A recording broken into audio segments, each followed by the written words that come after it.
ಇದು ಬಿಜೆಪಿ ಆಗ್ತಾ ಇರುವಂತ ಡೆವಲಪ್ಮೆಂಟ್ಸ್ ಅನ್ನ ನೋಡ್ತಾ ಇದ್ರಿ. ಅತಂತ್ರ ಪರಿಸ್ಥಿತಿ ನಿರ್ಮಾಣ ಆದಂತ ಸಂದರ್ಭದಲ್ಲಿ ಲೆಕ್ಕಾಚಾರಗಳು ನಾನಾ ರೀತಿಯಲ್ಲಿ ಇರುವಂತದ್ದು ಬಿಜೆಪಿಯಲ್ಲಿ. ಆ ಅತಂತ್ರ ಸ್ಥಿತಿ ನಿರ್ಮಾಣ ಆದಾಗ ಅನಿವಾರ್ಯ ಬಾಗಿಲು ತೆರೆಯುವಂತದ್ದು ಕಾಣಿಸುವಂತದ್ದು ಪಕ್ಷ ಅಂದ್ರೆ ಒನ್ ಅಂಡ್ ಓನ್ಲಿ ಜೆಡಿಎಸ್ ನಲ್ಲಿ ಏನಾಗ್ತಾ ಇದೆ ಹಾಗಾದ್ರೆ? ಕಡಿಮೆ ನಂಬರ್ ಬಂದ್ರೂ ಕೂಡ ನಿರ್ಣಾಯಕವಾಗುತ್ತಾ ಜೆಡಿಎಸ್. ಅತಂತ್ರ ಪರಿಸ್ಥಿತಿ ಬಂದಂತ ಸಂದರ್ಭದಲ್ಲಿ ಒಂದೊಂದು ಸೀಟು ಕೂಡ ಇಂಪಾರ್ಟೆಂಟ್ ಆಗುತ್ತೆ. ಈ ಟೈಮ್ ನಲ್ಲಿ 10 ಅಲ್ಲ 12 ಸೀಟ್ ಬಂದ್ರೂ ಕೂಡ ಜೆಡಿಎಸ್ ತುಂಬಾ ಇಂಪಾರ್ಟೆಂಟ್ ಆಗುತ್ತೆ. ಕಾಂಗ್ರೆಸ್ ಬಿಜೆಪಿ ಮ್ಯಾಜಿಕ್ ನಂಬರ್ ತಲುಪದಿದ್ದರೆ ಇಲ್ಲೇ ಬರಬೇಕು ಅಂದ್ರೆ ದೇವೇಗೌಡರ ಮನೆಗೆ ಹೋಗ್ಬೇಕು. ಎರಡೂ ಪಕ್ಷಗಳಿಗೆ ಅನಿವಾರ್ಯವಾಗಲಿದೆಯಾ ಜೆಡಿಎಸ್? ಅದು ಅತಂತ್ರ ಪರಿಸ್ಥಿತಿ ನಿರ್ಮಾಣವಾದ್ರೆ. ಈಗ ಸಿಂಗಾಪುರದಲ್ಲಿದ್ದಾರೆ ಕುಮಾರಸ್ವಾಮಿ ಅವರು. ಸಿಂಗಾಪುರದಲ್ಲಿದ್ದಿದ್ರು ಕೂಡ ಈಗ ರಾಜಕೀಯ ಲೆಕ್ಕಾಚಾರವನ್ನೇ ಮಾಡ್ಲಾಗ್ತಾ ಇರುವಂತದ್ದು. ರಾಜ್ಯದಲ್ಲಿದ್ದಿದ್ರು ಕೂಡ ಅದನ್ನೇ ಮಾಡಿರೋರು ಸಿಂಗಾಪುರದಲ್ಲಿ ಇದ್ಕೊಂಡು ಕೂಡ ಅದನ್ನೇ ಮಾಡ್ತಾ ಇದ್ದಾರೆ.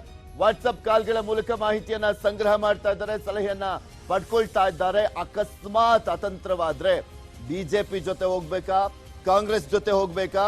ಅಕಸ್ಮಾತ್ ಕಾಂಗ್ರೆಸ್ ಏನಾದ್ರೂ ಆಪರೇಷನ್ ಹಸ್ತ ಮಾಡುವಂತ ಚಾನ್ಸಸ್ ಇದೆ ಅನ್ನುವಂತ ಲೆಕ್ಕಾಚಾರಗಳು ನಡೀತಾ ಇರುವಂತ ಹಿನ್ನೆಲೆಯಲ್ಲಿ ಗೆಲ್ಲುವಂತ ಶಾಸಕರನ್ನ ಹಿಡಿದಿಟ್ಟುಕೊಳ್ಳುವಂತ ನಿಟ್ಟಿನಲ್ಲಿ ಯಾವ ರೀತಿಯಾಗಿ ತಂತ್ರವನ್ನ ರೂಪಿಸಬೇಕು ಅನ್ನುವಂಥದ್ರ ಬಗ್ಗೆನೂ ಕೂಡ ಸಾಕಷ್ಟು ಚರ್ಚೆಯನ್ನ ಮಾಡಲಾಗ್ತಾ ಇದೆ.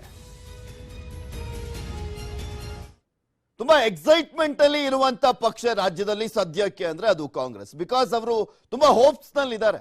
ಬಹುಮತದ ಸರ್ಕಾರ ಬಂದೇ ಬರುತ್ತೆ ಅನ್ನುವಂತ ಲೆಕ್ಕಾಚಾರದಲ್ಲಿ ಕಾಂಗ್ರೆಸ್ ಇರುವಂತದ್ದು. ಇಲ್ಲಿ ಪ್ರಮುಖವಾಗಿ ನಾವು ನೋಡೋದಾದ್ರೆ ಎಕ್ಸಿಟ್ ಪೋಲ್ಗಳಿತ್ತಲ್ಲ, ಎಕ್ಸಿಟ್ ಪೋಲ್ ನಲ್ಲೂ ಕೂಡ ಆಲ್ಮೋಸ್ಟ್ 10ರಲ್ಲಿ ಒಂದು 6 ಸಮೀಕ್ಷೆಗಳು ಕಾಂಗ್ರೆಸ್ ಒಂದು ಅತಿ ದೊಡ್ಡ ಪಕ್ಷವಾಗಿ ಹೊರಹೊಮ್ಮಬಹುದು ಅಥವಾ ಬಹುಮತದ ಸರ್ಕಾರವನ್ನ ರಚಿಸುತ್ತೆ ಕಾಂಗ್ರೆಸ್ ಅಂತ ಹೇಳ್ತಾ ಇದ್ದಾರೆ.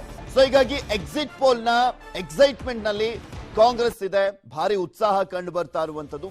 ಈಗ ಆಲ್ರೆಡಿ ಕೆಲವರು ಇವರು ಮುಖ್ಯಮಂತ್ರಿ, ನಾನು ಅವ್ರ ಸಂಪುಟದಲ್ಲಿ ಸಚಿವ ಅನ್ನುವಂತ ಲೆಕ್ಕಾಚಾರದಲ್ಲಿ ಇದ್ದಾರೆ.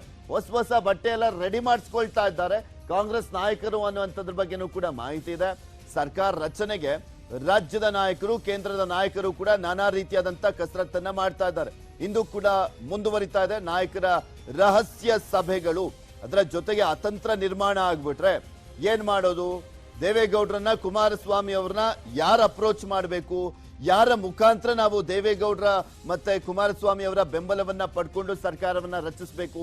ಬಿಕಾಸ್ ಹೇಗಾದ್ರೂ ಮಾಡಿ ಒಂದು ಬಹುಮತ ಸರ್ಕಾರ ಬಂದಂತ ಸಂದರ್ಭದಲ್ಲಿ ನೋ ಪ್ರಾಬ್ಲಮ್, ಯಾವುದೇ ರೀತಿಯಾದಂತ ಪ್ರಾಬ್ಲಮ್ ಆಗೋದಿಲ್ಲ.